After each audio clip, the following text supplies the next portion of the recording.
ମାନେ କେତେ ହ୍ୟାଣ୍ଡେଲ କରୁଥିଲେ ଟିଲୁ ଭାଇଙ୍କର କାମ ନେତାଙ୍କର? ଆପଣ ନେତାମାନଙ୍କର ପ୍ରାଇଭେଟ ସେକ୍ରେଟାରୀ ଯେତିକି ହ୍ୟାଣ୍ଡେଲ କରନ୍ତି ଏ କ୍ୟାରେକ୍ଟର ତାଠୁ ଅଧିକ ହ୍ୟାଣ୍ଡେଲ କରିପାରିବେ। କଣ ସବୁ ଥିଲା ଭାଇ ହ୍ୟାଣ୍ଡେଲ କଣ କରୁଥିଲେ ଯଦି ଗୁଣ୍ଡାଗର୍ଦି କରୁଥିଲେ ତାଙ୍କ ଗୁଣ୍ଡାଗର୍ଦି ତାଙ୍କ ସହିତ ମାନେ ଡିଲ୍ କରାହେଉଥିଲା ବିଭିନ୍ନ ପ୍ରକାର। ସେଇଟା ଆସିଲା ପରେ ଆପଣ ଲାଞ୍ଚ ଜାଣିପାରିବେ। ନେଇଛନ୍ତି? ନେତା ମର୍ଡର ତ କଣ କରନ୍ତି, ନେତା ମାନେ କରାନ୍ତି। ଆପଣଙ୍କ ମାଧ୍ୟମରେ ହେଇଛି? ନା ନାଇଁ ଡିଲ୍ ହେଇଛି, ସେମିତି କିଛି ଘଟଣା ଦୁର୍ଘଟଣା ଆଗକୁ ଅଛି। ସିଜନ୍ 2 ଭଲ ପାଇଲେ ସିଜନ୍ 3 ହବ, ଯେତେବେଳେ ମିନିଷ୍ଟର ନଥିବେ ପିଏସସି କେତେବେଳେ ମିନିଷ୍ଟର ହେଇପାରେ। ପୁରୀ 2 ରେ ଟିଲୁ ଭାଇଙ୍କର ଆସିଷ୍ଟାଣ୍ଟ ବା ପର୍ସନାଲ ପିଏ ହେଇଛନ୍ତି, ଗ୍ୟାଙ୍ଗସ୍ ଅଫ୍ ଚାମଚାଗିରି ପୁରୀ କରୁଛନ୍ତି। 1 ରେ ଥିଲା। ଶୁଣନ୍ତୁ, ଚାମଚାଗିରି ତ ପିଏ ମାନେ ନିଶ୍ଚିତ କି ହବ। ଏ ଚାମଚାଟା ଟିକେ ଅଲଗା ପ୍ରକାର ଚାମଚାଗିରି।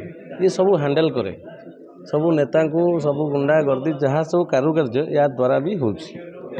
ମାନେ କେତେ ହ୍ୟାଣ୍ଡେଲ କରୁଥିଲେ ଟିଲୁ ଭାଇଙ୍କର କାମ ନେତାଙ୍କର? ଆପଣ ନେତାମାନଙ୍କର ପ୍ରାଇଭେଟ ସେକ୍ରେଟାରୀ ଯେତିକି ହ୍ୟାଣ୍ଡେଲ କରନ୍ତି ଏ କ୍ୟାରେକ୍ଟର ତାଠୁ ଅଧିକ ହ୍ୟାଣ୍ଡେଲ କରିପାରିବେ। କଣ ସବୁ ଥିଲା ଭାଇ ହ୍ୟାଣ୍ଡେଲ କଣ କରୁଥିଲେ ଯଦି ଗୁଣ୍ଡାଗର୍ଦି କରୁଥିଲେ ତାଙ୍କ ଗୁଣ୍ଡାଗର୍ଦି ତାଙ୍କ ସହିତ ମାନେ ଡିଲ୍ କରାହେଉଥିଲା ବିଭିନ୍ନ ପ୍ରକାର। ସେଇଟା ଆସିଲା ପରେ ଆପଣ ଲାଞ୍ଚ ଜାଣିପାରିବେ। ନେଇଛନ୍ତି? ଲାଞ୍ଚ ଅଲଗା ପ୍ରକାର ହିସାବରେ ଯେମିତି ସମସ୍ତେ ରଖନ୍ତି ସେମିତି ରଖେ ଆଉ। ମର୍ଡର ଫର୍ଡର ହେଇଛି ନା ନେତା କରୁଛନ୍ତି ନା? ନେତା ମର୍ଡର ତ କଣ କରନ୍ତି, ନେତା ମାନେ କରାନ୍ତି। ଆପଣଙ୍କ ମାଧ୍ୟମରେ ହେଇଛି?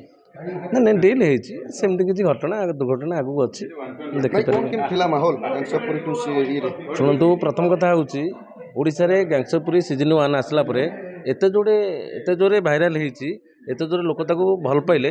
ଗ୍ୟାଙ୍ଗସ୍ ଅଫ୍ ପୁରୀ ସିଜନ୍ 2 ହେଲା, ସିଜନ୍ 2 ଭଲ ପାଇଲେ ସିଜନ୍ 3 ହବ, ଯେତେବେଳେ ମିନିଷ୍ଟର ନଥିବେ ପିଏସସି କେତେବେଳେ ମିନିଷ୍ଟର ହେଇପାରେ। ଆପଣ ବି କେତେ ମିନିଷ୍ଟର ହେଇଯିବେ? ହଁ, ସେଇଟା କହିହେବନି, କାହାଣୀରେ କେତେବେଳେ କ'ଣ କହିହେବ।